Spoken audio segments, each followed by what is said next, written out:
जेबी news में आपका स्वागत है। खबरों को देखने के पहले यदि आपने जेबी न्यूज सब्सक्राइब नहीं किया है तो सबसे पहले जेबी न्यूज सब्सक्राइब करें और खबरें देखना आरंभ करें। खबरें अच्छी लगे तो लाइक करें और उसे फॉरवर्ड भी करें। सब्सक्राइब करने के लिए हम इसलिए कहते हैं क्योंकि आपकी कोई भी खबर रह न जाए।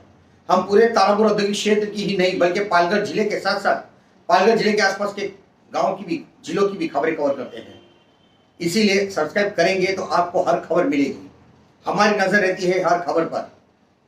मुंबई से सटे पालघर जिले के तारापुर औद्योगिक क्षेत्र में बी जोन में स्थित मेसर्स एरा क्लॉथिंग कंपनी में कामगारों के साथ जबरन त्यागपत्र लिया जा रहा है। कामगारों को दबाव बनाया जा रहा है और उन्हें उनसे त्यागपत्र लेकर उन्हें काम से रोका जा रहा है। ऐसा आरोप कामगार नेता विशाल ने लगाया है।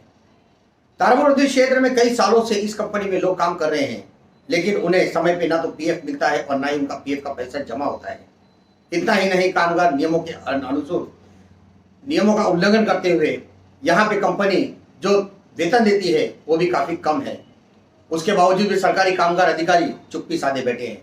वो इसलिए चुप्पी साधे बैठे हैं क्योंकि उनके अच्छे संबंध कंपनी के साथ या कंपनी व्यवस्थापन के साथ जरूर रहे होंगे, इसीलिए कोई ठोस कार्रवाई नहीं करते और कार्रवाई करने के बाद कोई असर भी नहीं होता। देखते हैं पूरी रिपोर्ट। मुंबई से सटे पालघर जिले के तारापुर के प्लॉट नंबर 20/7/3 की messrs era clothing private limited company में लंबित खातों में श्रमिकों का जबरन इस्तीफा। साथ ही कंपनी द्वारा अप्रैल से मार्च के बीच 1.25 साल में लगातार नाम बदलने के कई मामले प्रकाश में आए। तारापुर औद्योगिक क्षेत्र के messrs era clothing private limited company के प्रबंधन ने कामगारों को न तो बोनस और न ही पीएफ की रकम खाते में जमा करवाई है। श्रम कानून के तहत कंपनी कोई भी सुविधाएं कामगारों को नहीं दे रही है। आरोप है कि messrs era clothing private limited company प्रबंधन ने अपनी कंपनी में कई ऐसे कामगारों को काम से हटाते हुए जबरन इस्तीफा हस्ताक्षर करवा लिए हैं जो वर्षों से वहां नौकरी करते थे। एक तो कामगारों को से जबरन इस्तीफा और दूसरे श्रमिकों को जब हिसाब देने की बात आई तो कंपनी ने साफ मना कर दिया। ऐसा कामगार नेता विशाल मोहड ने पत्रकारों को बताया। कामगार विशेषज्ञों की माने तो इस तरह श्रमिकों के साथ दुर्व्यवहार करना श्रम कानून के अनुरूप नहीं है। कंपनी की मनमानी भी कई वर्षों से कामगारों के साथ देखी जा रही है। कामगारों को बेवकूफ़ बनाने के लिए कंपनी साल भर में कई बार कंपनी का नाम बदल चुकी है। कंपनी ने अब तक कामतगिरी, शगुन, ईरा और अब स्पॉटलाइट नाम रखकर न सिर्फ कामगारों को बल्कि प्रशासन को भी गुमराह करने की कोशिश की है। नाम बदलने की प्रक्रियाओं को देखा जाए तो कानून में इस तरह से कोई बड़ी कानूनी कार्रवाई नहीं की गई है। एमआईडीसी अधिनियम के तहत नाम बदलने का प्रावधान है, पर यह नाम बदलने के साथ साथ इनको महाराष्ट्र प्रदूषण नियंत्रण मंडल, सरकारी कामगार अधिकारी, औद्योगिक सुरक्षा व स्वास्थ्य विभाग के साथ साथ अन्य विभागों को भी सूचित करना और वहां पे इनका नाम दर्ज करवाना जरूरी है, लेकिन इस तरह से कानूनी कार्रवाई नहीं की जाने का मामला सामने आया है। देखा जाए तो इस कंपनी ने कई इस तरह से और भी कोई प्रक्रिया नहीं की है। कामगार नेता विशाल मोहड ने इस मामले को कामगार उपायुक्त के पास एक ज्ञापन देकर न्याय की मांग की है, परंतु कामगार विभाग के पास जो अधिकार है उससे क्या इन पीड़ित कामगारों को न्याय मिल सकेगा? देखते रहें जेबी न्यूज़। आज आम्ही कामगार उपायुक्त ह्या ठिकाणी आलेलो आहेत। आपल्या तारापूर MIDC मध्ये B7/3 इरा क्लोथिंग प्रायव्हेट लिमिटेड ही जी कंपनी आहे ही कामगारांची प्रचंड दिशाभूल करत आहे। कामगार कायद्यानुसार कुठल्याही सवलती ह्या कामगारांना मिळत नाही। नंतर वारंवार ही कंपनी आपल्या नावामध्ये बदल करत असते।